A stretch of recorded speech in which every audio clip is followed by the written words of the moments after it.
वाहनों की फिटनेस जांच व्यवस्था में सुधार की आवश्यकता लखनऊ स्थित इंदिरा गांधी प्रतिष्ठान में आयोजित 2 दिवसीय सड़क सुरक्षा कार्यशाला के पहले दिन वक्ताओं ने ऑटोमेटेड टेस्टिंग स्टेशन ATS की कार्यप्रणाली पर चिंता जताई। उन्होंने कहा कि निजी एजेंसियों द्वारा संचालित ये केंद्र अपेक्षित पारदर्शिता और गुणवत्ता नहीं दे पा रहे हैं, जिससे आवेदकों को कठिनाइयों का सामना करना पड़ता है।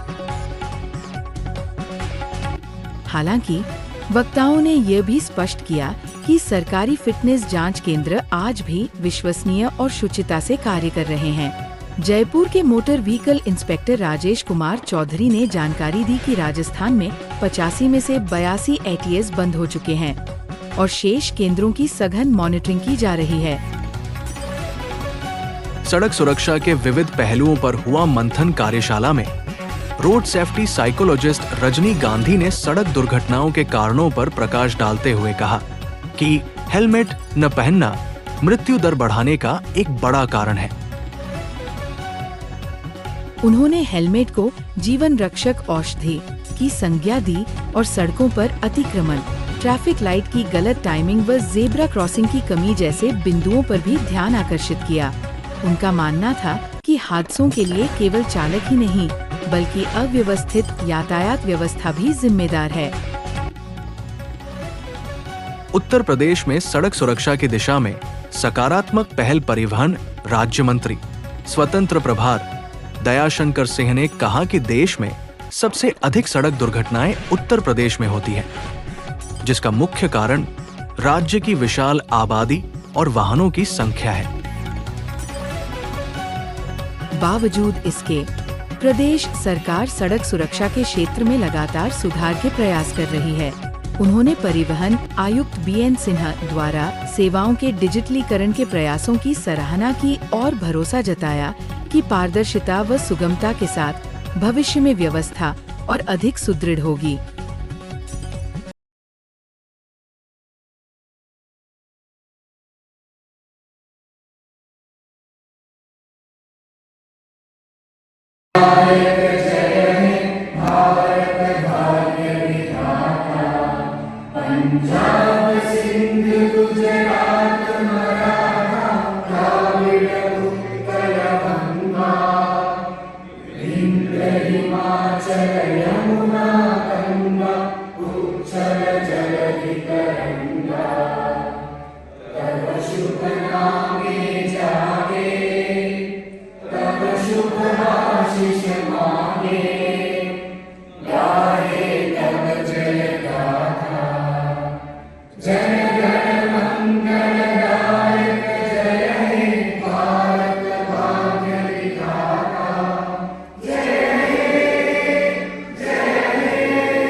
ये सब लागू करने के लिए हर स्टेट में अलग अलग तरीके से टेक्नोलॉजी का इस्तेमाल करते हुए कर रहे हैं। इस वजह से जहाँ जहाँ इस तरह से प्रैक्टिस कर रहे हैं, चलन होने के बाद में पैसा कैसा वापस हो रहा है, आगे चलन करने से बहुत कम हो रहा है, वो कैसे करेंगे, इंडस्ट्री में और इसमें कुछ गलत काम हो रहा है तो उसके बारे में भी चर्चा गलत काम कर रहे हैं, इसका क्या सुझाव है, इस तरह से काफ़ी चीज़ें और लाइसेंसिंग के बारे में, के बारे में, एनफोर्समेंट के बारे में, सब चीज़ों के बारे में हम लोग कोशिश करते हैं। इस वजह से आज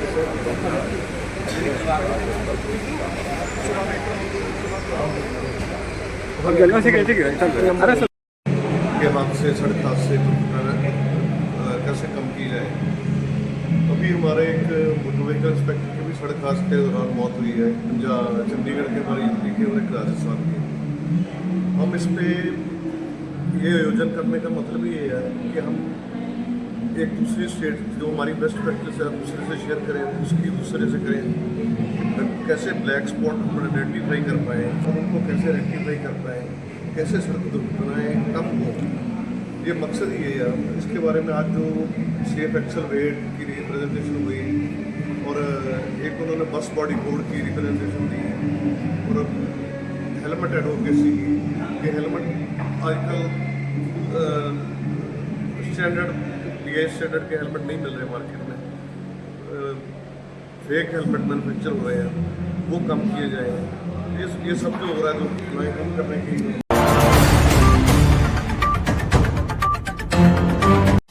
रोड सेफ्टी पे पूरा परिचय देते हो, क्या कहना चाहेंगे आज के कार्यक्रम के बारे में? आज all India federation technical association का कार्यक्रम है। 20 स्टेट्स के टेक्निकल ऑफिसर्स यहाँ पर उपस्थित हैं और ये कार्यशाला का आयोजन है मुख्यतः रोड सेफ्टी के नियमों को आगे बढ़ाने के लिए, किस तरह से हमारी इंफ्रास्ट्रक्चर में सुधार किया जाए, किस तरह से भविष्य में कानून बनाए जाए, उनकी प्रैक्टिसेस में किस तरह से बनाया जाए कि ज़्यादा से ज़्यादा सेफ गाड़ियाँ चल सकें, एक्सीडेंट्स कम हो सकें। अभी हमारा लक्ष्य है कि हम अगले 1 साल के अंदर 2 सालों के अंदर 50% तक रोड दुर्घटनाओं को कम करना चाहते हैं और 50% मौतों को घटाना चाहते हैं। तो उसके लिए क्या क्या विषय आगे बढ़ाए जाएँ, क्या क्या ऐसे प्रयास किए जाएँ, इस विषय में ये कार्यशाला का आयोजन है। कार्यशाला आज और कल यहाँ पर किया जाएगा। Vijay Kumar Singh, regional inspector technical, Noida. Road safety पे कार्यक्रम था, पूरा परिचय देते हुए आज आपने बहुत अच्छा बताया कि जो हेलमेट जो है मार्केट में नकली हैं और असली मार्केट में होना चाहिए और इतने इसके लिए कंपनियाँ और बनना चाहिए, हेलमेट के लिए और होना चाहिए जो ISI मार्क की जो बेचते हैं जिससे सुरक्षा हो सके सभी की। तो क्या करना चाहेंगे, पूरा परिचय देते हुए सर? भाई साहब Rajiv Kapoor, managing director Steelbird helmets. हम विश्व की सबसे बड़ी हेलमेट बनाने वाली कंपनी हैं। इस साल हम 1 करोड़ हेलमेट बनाएंगे और हमारी कंपनी ने आज तक कभी नॉन AEC हेलमेट ही बनाई, हमेशा स्टैंडर्डाइज हेलमेट बनाई। हमारा एक ही लक्ष्य है कि हमारा हेलमेट पहन के कभी कोई मरना नहीं चाहिए। देश में अगर आप मॉड का डाटा देखें तो 1,80,000 जाने जाती हैं और अगर आप WHO का डाटा देखें तो 3 लाख से ज़्यादा जाने जाते हैं। पर आप अगर मुझसे पूछेंगे तो मैं कहूँगा 10 लाख से ज़्यादा जाने जाते हैं, क्योंकि हमारे यहाँ रिपोर्टिंग ही नहीं होती इतनी। ये तो वो आंकड़े हैं जो रिपोर्ट होते हैं। तो इन सबको 50% डेथ रेट को कम करने के लिए हमने mission save lives 2.0 India launch करा है। पहले मिशन सेव लाइव्स हमने UN और WHO के साथ माराकेश में लॉन्च किया था। अब मिशन सेव लाइव्स 2.0 इंडिया ये हमने हिंदुस्तान के लिए लॉन्च करा है ताकि हम 50% डेथ बचा सकें 2031 तक। इसके अंदर ये है कि हर मोटरसाइकिल को 2 हेलमेट देने हैं मोटरसाइकिल के साथ। वो हेलमेट लगभग 400 रुपये का पड़ता है, एक हेलमेट को 800 रुपये मोटरसाइकिल की कॉस्ट पड़ जाएगी प्लस GST। उससे इतना फ़र्क नहीं पड़ता। जैसे मोटरसाइकिल के साथ 2 टायर आते हैं वैसे मोटरसाइकिल के साथ 2 हेलमेट आएंगे। ये भी हमने इसलिए प्रपोज किया क्योंकि आज की डेट में हिंदुस्तान में 50% हेलमेट नकली है। वो नकली हेलमेट सबसे ज़्यादा बेचने वाले शोरूम ओनर्स हैं, क्योंकि वो मोटरसाइकिल के साथ वही नकली हेलमेट फ्री देते हैं। तो अगर बड़ी बड़ी कंपनियाँ हीरो, होंडा, यामा, रॉयल एनफील्ड ये हर मोटरसाइकिल के साथ 2 हेलमेट देंगे तो ये असली हेलमेट देंगे, क्योंकि ये अनएथिकल काम कभी नहीं करते, बहुत ही एथिकल कंपनी है। तो जब ये 2 हेलमेट देंगे तो साल में 4 करोड़ असली हेलमेट हिंदुस्तान के राइडर्स के सर के ऊपर हो, तो उससे हम जानें बचा सकेंगे। हिंदुस्तान में हेलमेट की डिमांड 13 करोड़ होने जा रही है हर साल। 4 करोड़ तो आपको नया हेलमेट चाहिए, 17 करोड़ आपका 2 व्हीलर रोड पे है, उसके लिए 2 हेलमेट यानी कि 34 करोड़ हेलमेट। तो हर 5 साल बाद अगर इंसान हेलमेट बदले तो उसके मुताबिक 13 करोड़ हेलमेट की डिमांड बनती है। 13 करोड़, और आज असली हेलमेट बनता कितना है? सिर्फ 3 करोड़। कहाँ 13 करोड़, कहाँ 3 करोड़? इसका तो इंडस्ट्री को 4 गुना बढ़ता है, 4 गुना। तो उसके लिए इंडस्ट्री को 6,000 करोड़ की इन्वेस्टमेंट चाहिए, 2 करोड़ स्क्वायर फीट उसको बिल्डिंग चाहिए, उसको 80,000 से ज़्यादा एम्प्लॉयज़ चाहिए, तब वो हेलमेट बना सके। हेलमेट बनाना आसान काम नहीं है, बहुत ही कठिन है। एक हेलमेट को बनाने में 1.5 से 2 साल लग जाते हैं, डेवलप करने में 1.5 से 2 करोड़ की इन्वेस्टमेंट लगती है। कई हेलमेट्स पे 10 करोड़ की भी इन्वेस्टमेंट होती है, डिपेंडिंग कि वो कौन सा साइज़, कौन सा स्टैंडर्ड वो मीट करता है। तो हेलमेट बहुत ही कठिन प्रोडक्ट है, बहुत ही टेक्नोलॉजिकल है, इंजीनियरिंग है, उस पर मशीनरी बहुत इन्वॉल्व है, स्किल्ड मैन पावर बहुत इन्वॉल्व है, it's a designer product also. तो इसलिए सरकार को टाइम चाहिए, तो सबको टाइम देना है। आज सरकार अगर हेलमेट के चलान काटने शुरू कर देगी तो हेलमेट अवेलेबल नहीं होगा, सारे नकली हेलमेट से मार्केट भर जाएगी, ब्लैक मार्केटिंग होनी शुरू हो जाएगी। तो इसलिए सरकार को अभी 2 हेलमेट मोटरसाइकिल के साथ अनिवार्य करने चाहिए। फिर 2027 में टायर 1 सिटी में कंपलसरी करना चाहिए, 2028-29 में टायर 2 में, 2029 में टायर 3 में, और 2031 में हर 2 व्हीलर में सेंसर लगे होने चाहिए कि अगर राइडर ने या पिलियन राइडर ने हेलमेट नहीं पहना तो वो मोटरसाइकिल बीप कर देगी। तो इससे सारे सरों पे असली हेलमेट आ जाएगा और हम 50% डेथ रेट को कम कर सकेंगे। जय हिंद।